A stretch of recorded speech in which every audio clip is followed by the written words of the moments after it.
many shrimps do you have to eat before you make your skin turn pink? Eat too much and you'll get sick. Shrimps are pretty rich.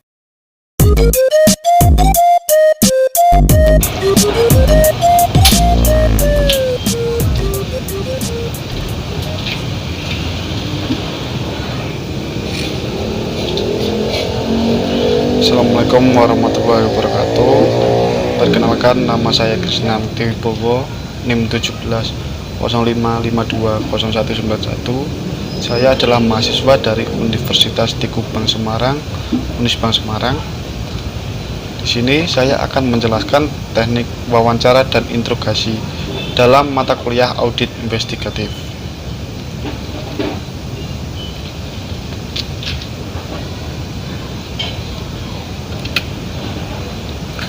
Wawancara dan interogasi.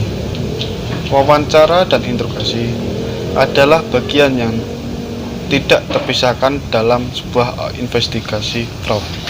Seperti umumnya, pelaksanaan investigasi adalah salah satu tantangan terberat dari wawancara, dan interogasi adalah waktu. Seseorang investigator yang baik harus mampu membuat jadwal dan urutan wawancara yang benar sebelum wawancara dilakukan, terutama untuk case-case yang melibatkan karyawan, nasabah, pihak ketiga terkait dalam jumlah banyak.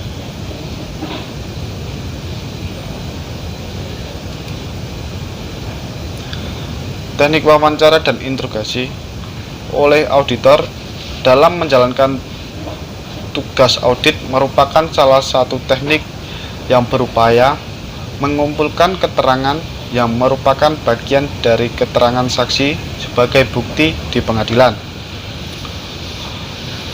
Memahami objek pemeriksaan, menguji keterangan yang telah didapatkan sebelumnya, melengkapi keterangan yang lain, dan tujuan spesifik lainnya. Selain itu, perlu dipelajari tentang teknik pendokumentasian hasil bukti dan inti maksud wawancara. Ini terkait dengan kertas kerja yang menjadi modal auditor. Teknik wawancara ini sekaligus juga menunjukkan kemampuan, kompetensi, dan keterampilan auditor dalam melaksanakan tugas audit. Dokumentasi hasil kegiatan wawancara dapat didokumentasikan dalam bentuk tulisan, media elektronik, atau media lain yang digunakan dalam kaitan dengan pembuktian bahwa wawancara benar-benar dilakukan.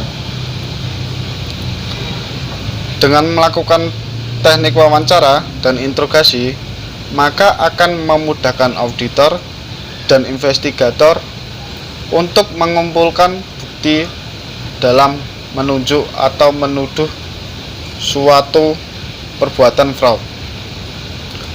Secara spesifik saya akan menjelaskan mengenai pengertian wawancara. Dalam auditor investigatif selalu melakukan wawancara dalam melakukan auditnya. Hal ini dikarenakan auditor memerlukan informasi yang cukup sebelum membuat suatu simpulan auditnya. Sering dinyatakan bahwa informasi merupakan nafas dan darahnya audit investigatif, sehingga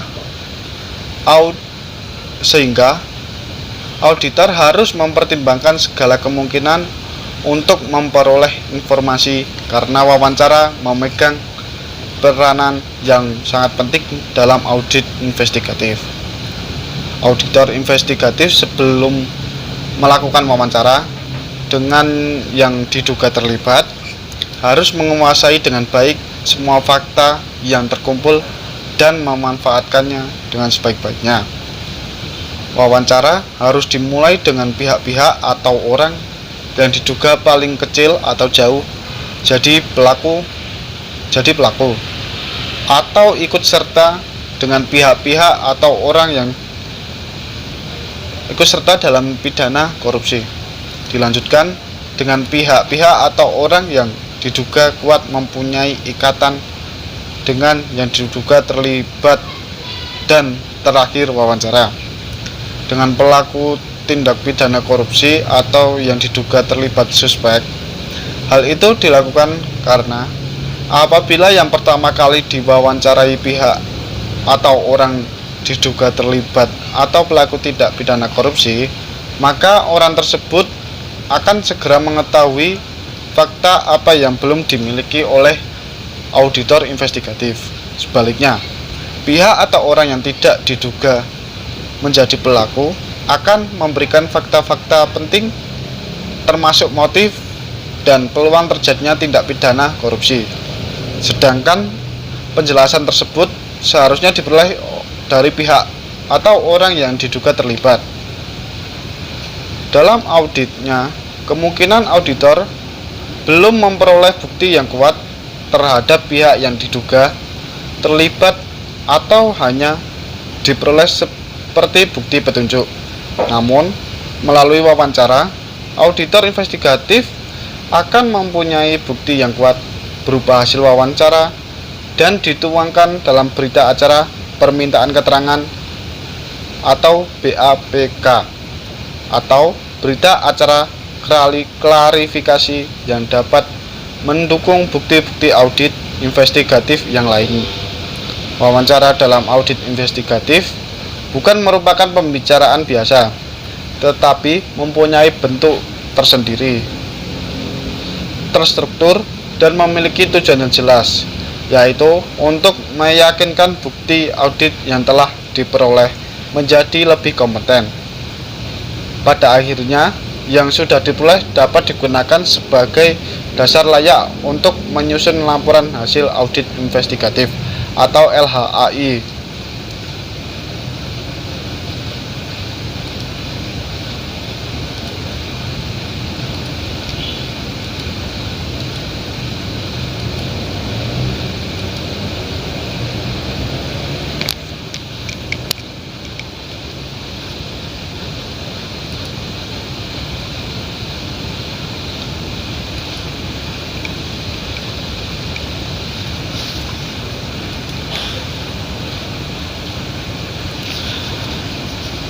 Perbedaan wawancara dengan interogasi. Kedua istilah ini, wawancara dan interogasi, sering digunakan sebagai sinonim. Hal ini umumnya karena ketidaktahuan. Ada juga penyidik yang mengerti makna kedua istilah ini, namun sengaja menggunakan secara keliru. Misalnya, untuk memberi kesan kepada majelis hakim bahwa ia tidak menggunakan kekerasan, maka ia menggunakan istilah wawancara. Padahal istilah interogasi lebih tepat menggambarkan tindak pemeriksaan atau investigasinya. Ciri-ciri wawancara. BPKP 2008 mengidentifikasikan bahwa wawancara adalah suatu sesi tanya jawab yang dirancang untuk memperoleh informasi. Tidak seperti pembicaraan biasa, wawancara memiliki bentuk tersendiri, terstruktur, dan memiliki tujuan tertentu. Wawancara dapat saja berupa satu pertanyaan atau rangkaian pertanyaan yang kemudian dituangkan dalam suatu berita acara permintaan keterangan yang disetujui oleh pihak-pihak pewawancara dan yang diwawancarai. Menurut Tuana Kota 2009, menyebutkan bahwa wawancara bersifat netral, tidak menuduh, an interview is non-accusatory. Ini perbedaan utama antara wawancara dengan interogasi. Sekalipun investigator mempunyai alasan untuk percaya bahwa yang bersangkutan terlibat dalam kejahatan atau ia telah berbohong substansi dengan caranya bersifat non-akusatori ketika melakukan wawancara.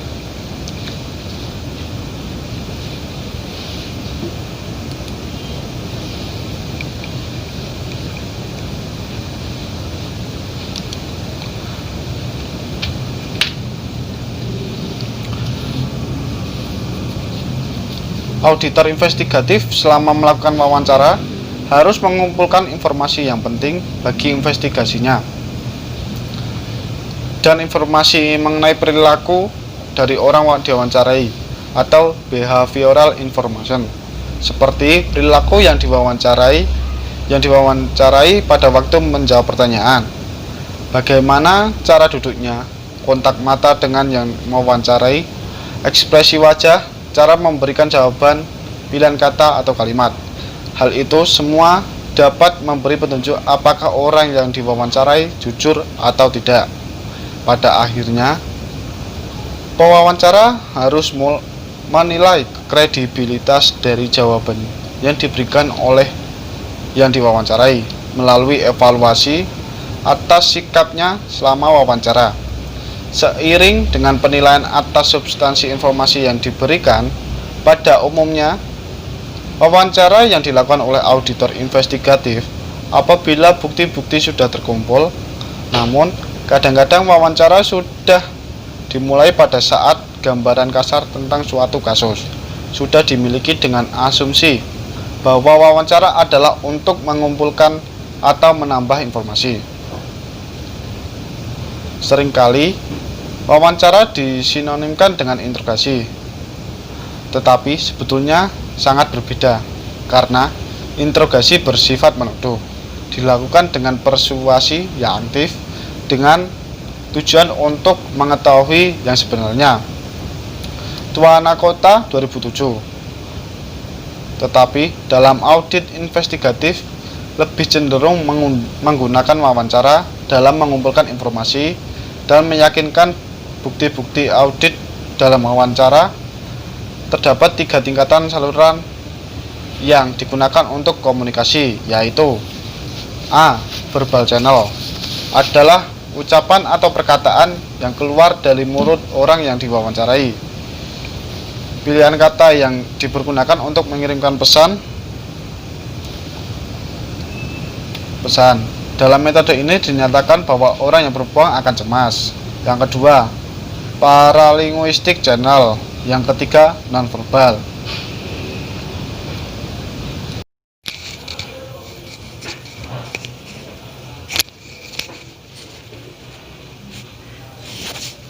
Ciri-ciri wawancara.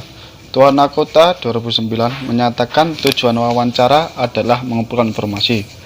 Selama melakukan wawancara, investigator harus mengumpulkan informasi yang penting bagi investigasinya. Investigative information dan informasi mengenai perilaku dari orang yang diwawancarai, behavioral information.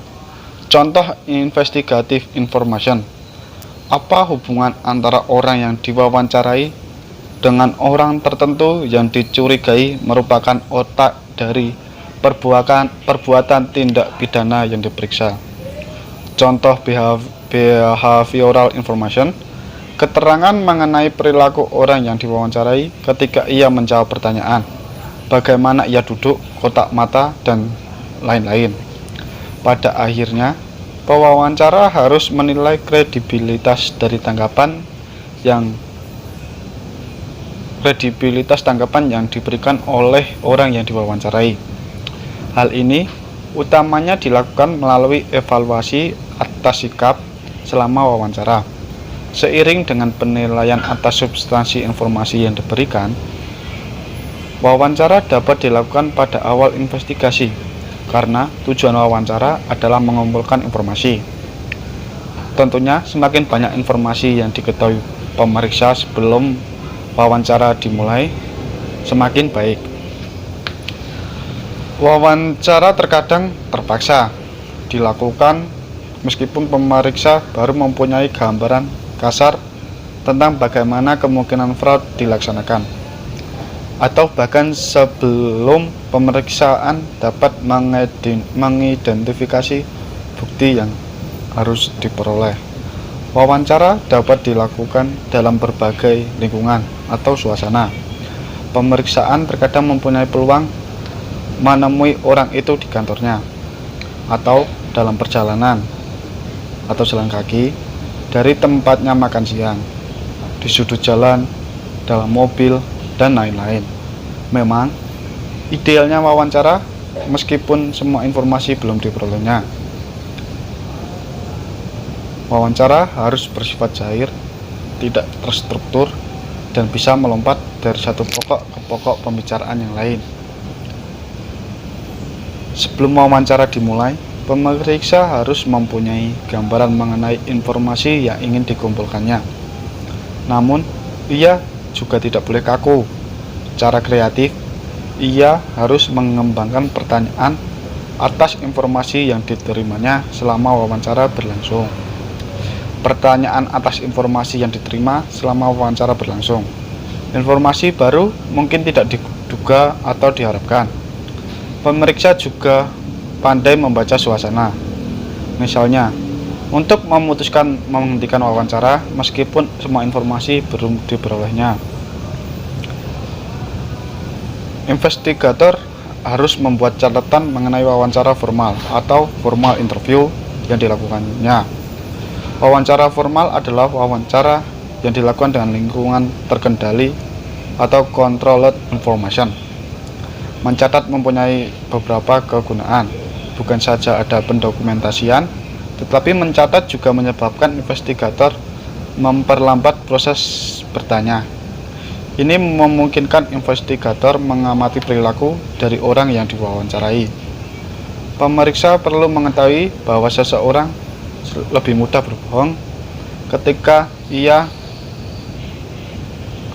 pertanyaan diajukan dengan kecepatan tinggi, seperti tembakan yang dilepas dari senapan otomatis.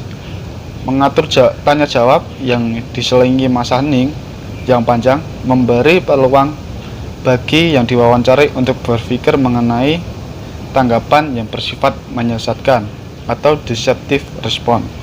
Pada gilirannya, ini akan menyebabkan kecemasan yang terlibat dalam gejala tingkah laku menipu.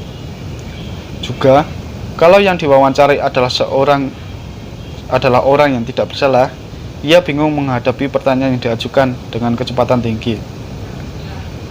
Catat hasil wawancara dari awal sampai akhir dan dengan sporadik, kadang dicatat, kadang tidak. Mencatat secara sporadik memberi kesan kepada yang diwawancarai bahwa jawaban tertentu penting sehingga dicatat oleh investigator. Ketika ditanyakan pertanyaan lain yang terkait dengan jawaban yang dicatat, ia akan menjadi ekstra hati-hati. Mencatat secara sporadis akan menghambat arus informasi selama wawancara.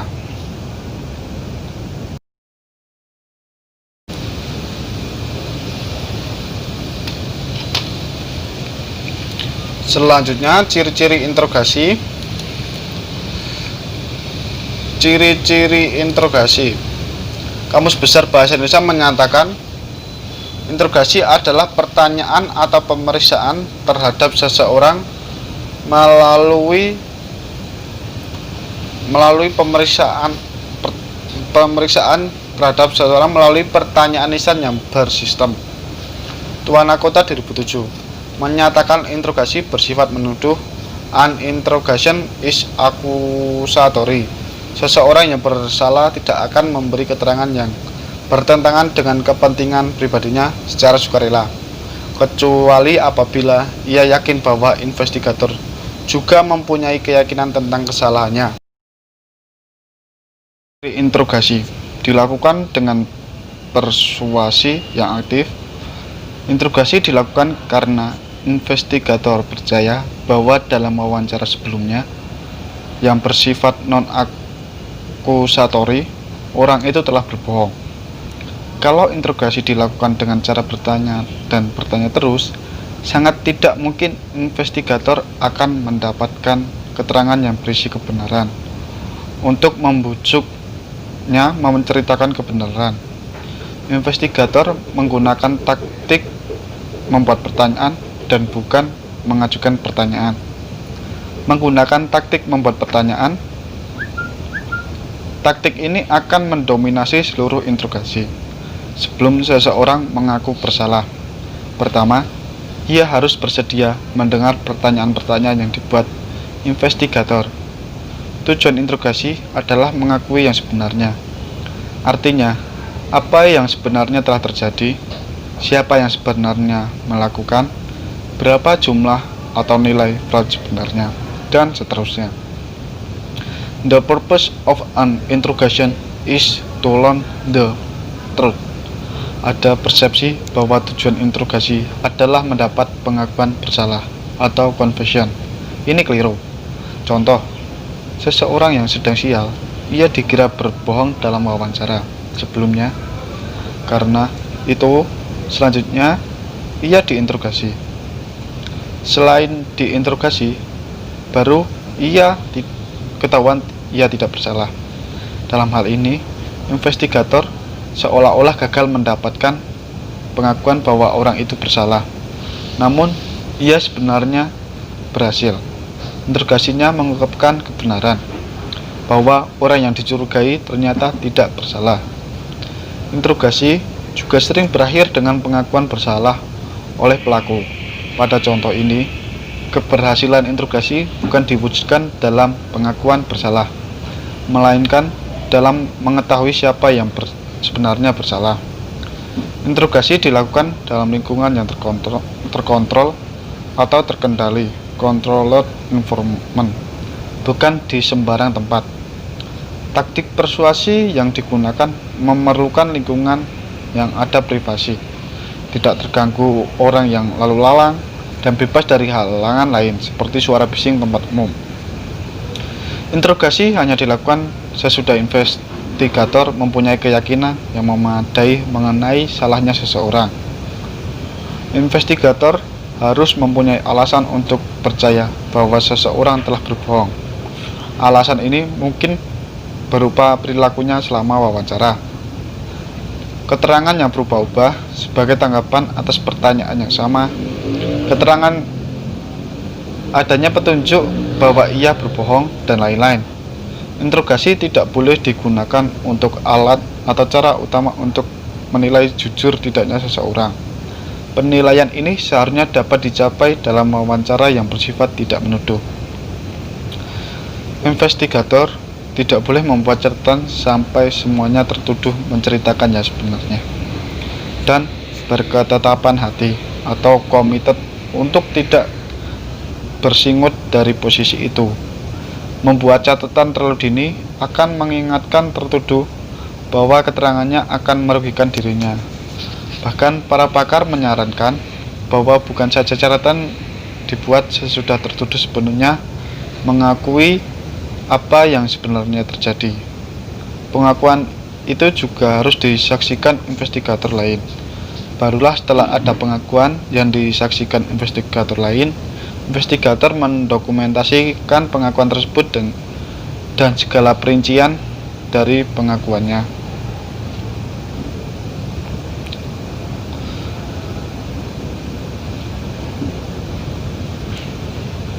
Tuan Kota 2007 menyatakan interogasi bersifat menuduh.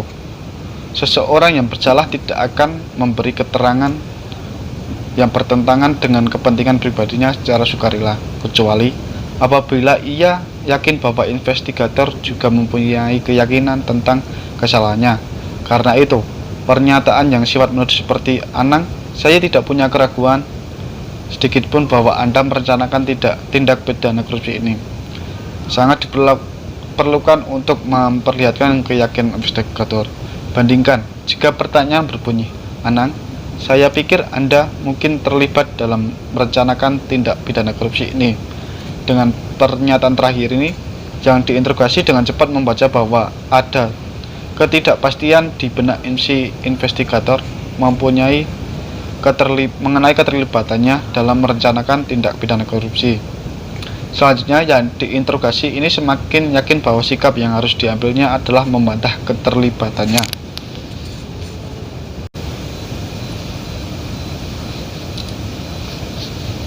Fungsi wawancara. Apabila wawancara dijadikan sebagai metode primer, apabila wawancara dijadikan satu-satunya alat pengumpulan data. Sebagai metode pelengkap, apabila wawancara sebagai alat untuk mencari informasi yang diperoleh dengan cara lain.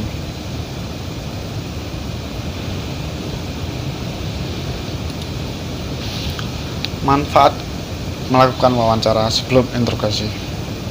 Investigator seringkali melakukan interogasi meskipun ia tidak punya bukti atau petunjuk untuk menuduh seseorang.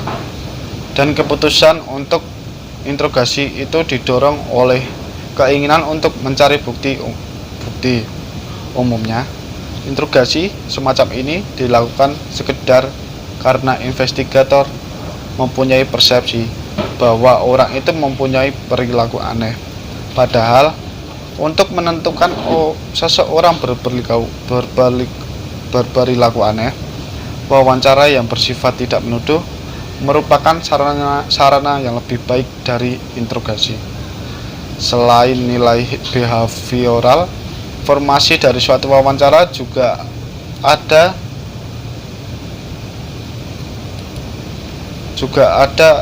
investigative information. Investigative information ini sangat diperlukan ketika wawancara akan ditingkatkan menjadi interogasi. Namun, investigator sering tergoda untuk mengambil jalan pintas, yaitu tidak melakukan wawancara dan langsung melakukan interogasi.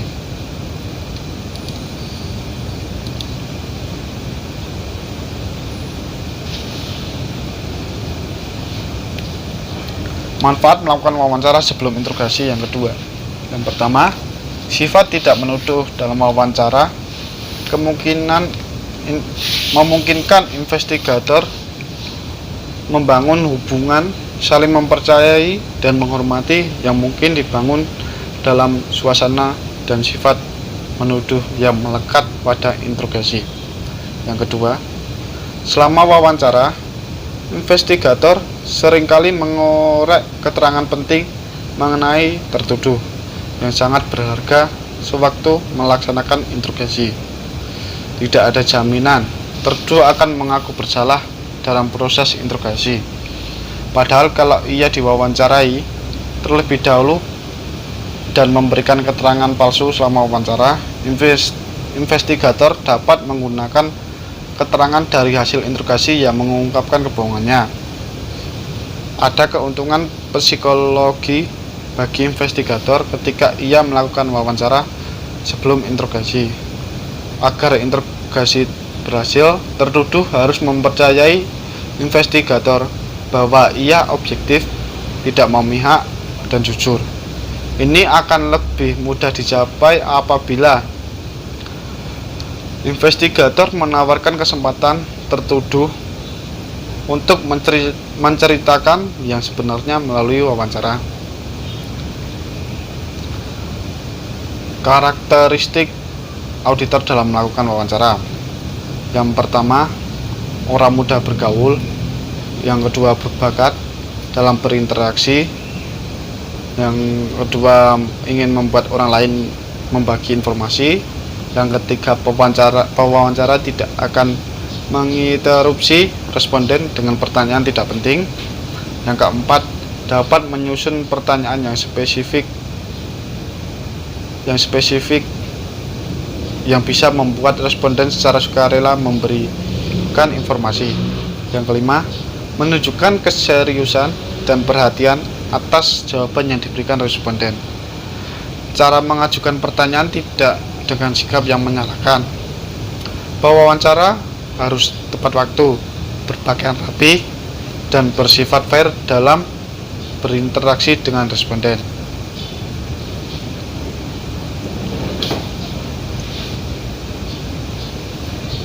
Karakteristik auditor dalam melakukan interogasi.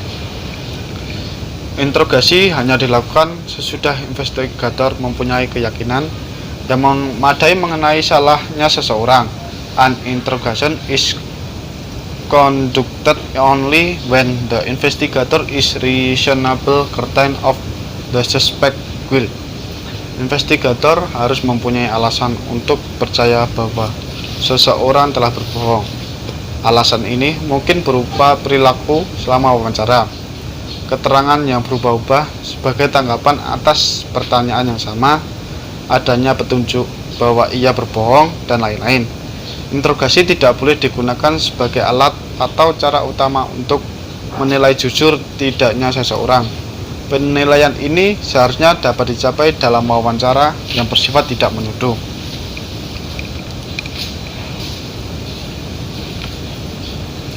Untuk keberhasilan wawancara, persiapan yang harus dilakukan oleh auditor investigatif adalah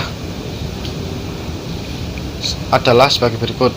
BPKP 2007. Yang pertama, auditor investigatif harus mempelajari berkas kasus permasalahan dokumen untuk memastikan adanya informasi yang belum diperoleh, mempelajari informasi yang dapat diperoleh dari calon responden yang akan diwawancarai, mempersiapkan catatan yang berisi poin-poin yang ditanyakan agar informasi yang digali tidak terlewatkan. Yang terakhir, mempersiapkan tempat wawancara. Nah, dalam wawancara juga tentunya ada pihak-pihak yang akan diwawancarai oleh audit investigatif. Nah, di sini saya akan menyebutkan pihak-pihak yang akan diwawancarai. Yang pertama, saksi pihak ketiga yang netral. Netral third party witness. Yang kedua, saksi yang dapat membenarkan. Corroborative witness. Yang ketiga, pihak yang diduga ikut terlibat. Co-konspirator.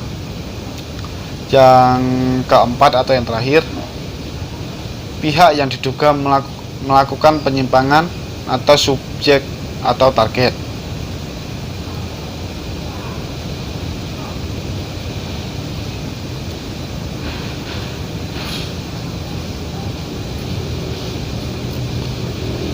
Contoh teknik wawancara. Tuan Nakota 2009.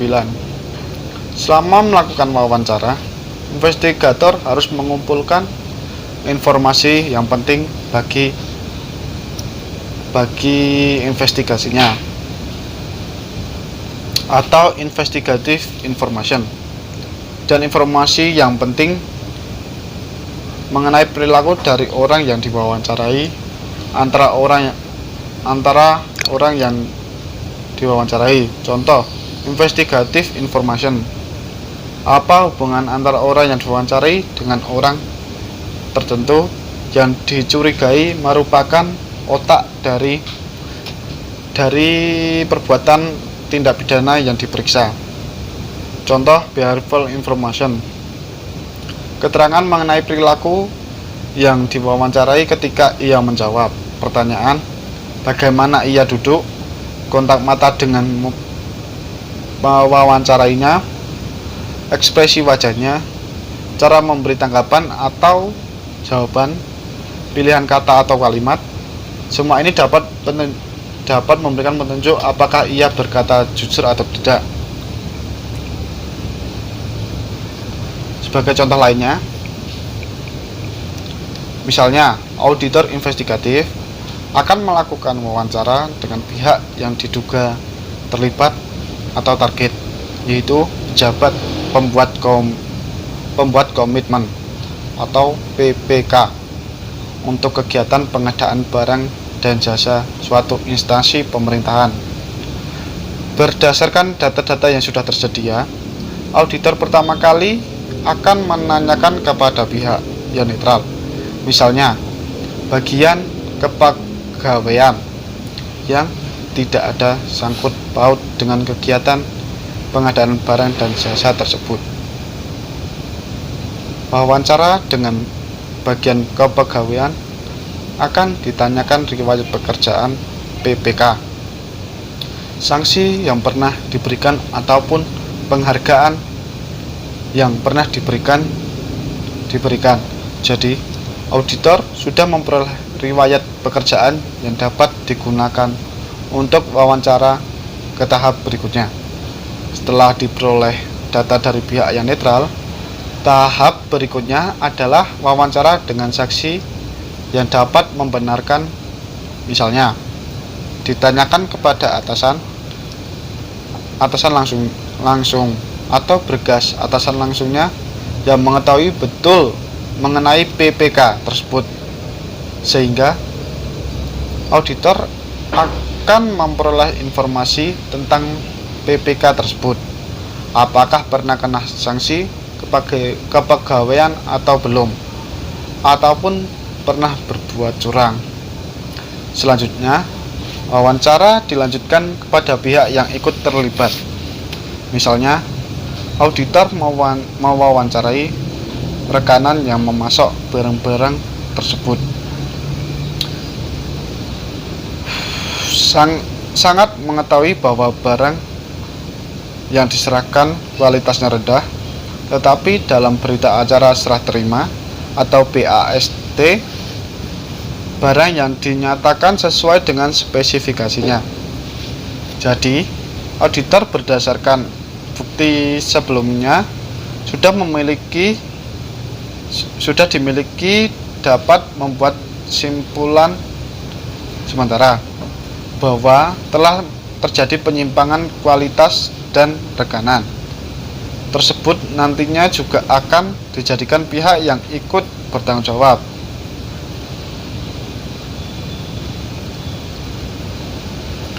Tahap terakhir dari wawancara adalah mewawancarai subjek atau target, atau kadang juga disebut dengan suspek, yaitu PPK, untuk meyakinkan auditor investigatif bahwa pengadaan barang telah terjadi penyimpangan kualitas sehingga mengakibatkan kerugian negara.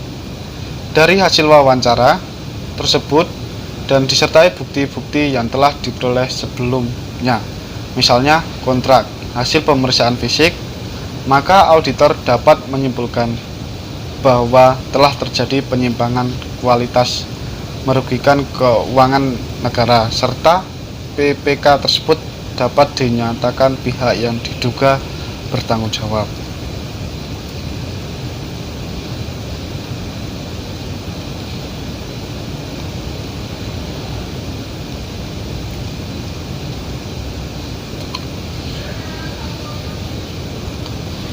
Contoh teknik interogasi.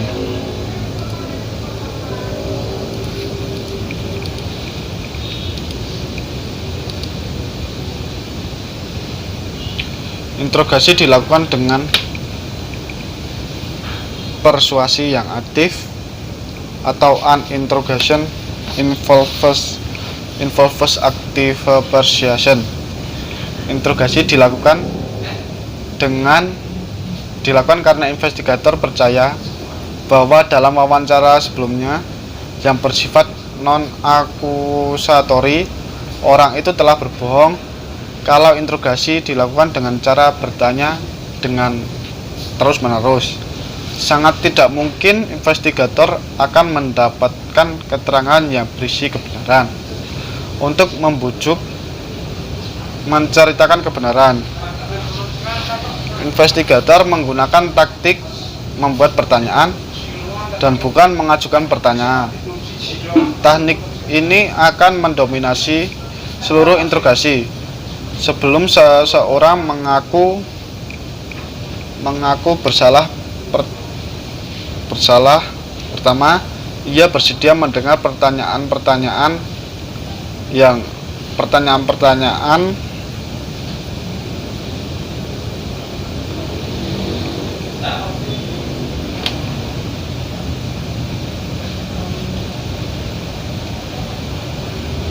yang dibuat investigator.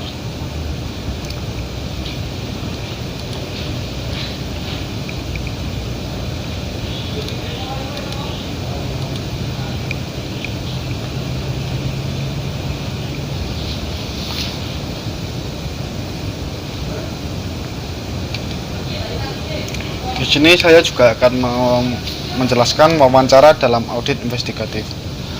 Audit investigatif dilakukan apabila sudah terdapat indikasi adanya unsur melawan hukum dan adanya indikasi kerugian keuangan negara yang biasanya dilakukan dengan telaah 5W1H.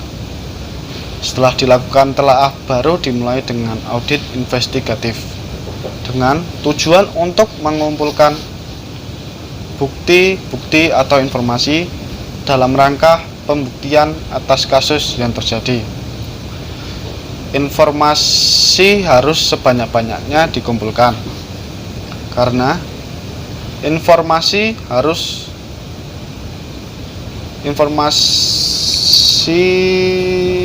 merupakan nafas dan darahnya audit investigatif. Informasi tersebut diperoleh melalui pengumpulan bukti-bukti seperti pemeriksaan fisik, dokumen, konfirmasi, prosedur analitis, perhitungan ulang, observasi maupun tanya jawab. Semua bukti-bukti tersebut biasanya dikumpulkan dulu sebelum dilakukan wawancara, karena kalau bukti-bukti tersebut belum lengkap, auditor investigatif belum mempunyai bekal fakta atau informasi yang banyak mengenai permasalahan atau kasus tersebut, sehingga sulit untuk dilanjutkan dengan wawancara. Setelah auditor investigatif mengetahui banyak fakta dan informasi melalui bukti-bukti yang diperoleh, maka tahap berikutnya adalah wawancara. Setelah auditor investigatif mengetahui banyak fakta dan informasi melalui bukti-bukti yang telah diperoleh, maka tahap berikutnya adalah wawancara dalam rangka meyakinkan bukti-bukti yang telah diperoleh betul-betul bukti yang kompeten dan bisa digunakan sebagai dasar penyusunan laporan hasil audit investigatif atau LHAI. Wawancara biasanya dilakukan untuk memverifikasi bukti-bukti audit yang sudah diperoleh dalam tahap sebelumnya, sehingga dapat dikatakan wawancara merupakan teknik audit yang tepat, jitu untuk meyakinkan auditor dalam perolehan bukti audit investigatif. Untuk memperoleh hasil wawancara yang memadai, maka wawancara seharusnya dilakukan oleh auditor investigatif yang mempunyai karakteristik sebagai berikut, yaitu orang yang mudah bergaul, berbakat, dan berinteraksi, ingin membuat orang lain ingin berbagi informasi. Wawancara tidak akan menginterupsi responden dengan pertanyaan yang tidak penting.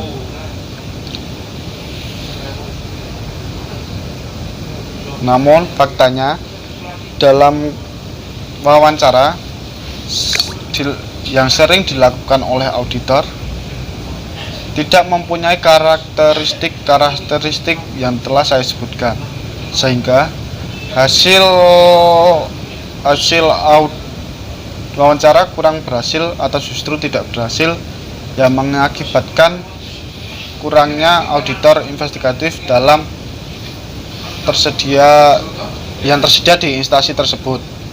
Selain kriteria tersebut di atas, auditor investigatif dalam melaksanakan auditnya harus dilandaskan dengan sikap netral dan independensi serta integritas yang tinggi untuk menghindarkan adanya penyimpangan yang dilakukan oleh auditor, misalnya adalah penyuapan.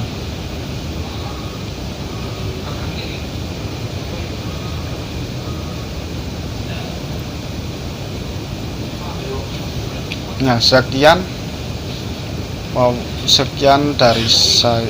penjelasan dari saya. Apabila ada kurangnya, saya mohon maaf yang sebesar-besarnya. Wabillahi taufik wal hidayah. Wassalamualaikum warahmatullahi wabarakatuh.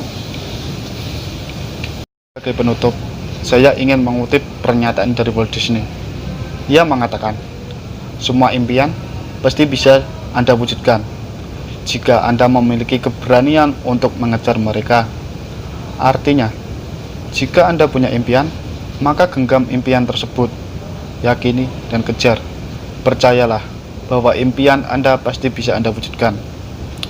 Sekian presentasi dari saya. Apabila ada kekurangan kata, saya mohon maaf sebesar-besarnya. Wabillahi taufik wal hidayah. Wassalamualaikum warahmatullahi wabarakatuh. Terima kasih.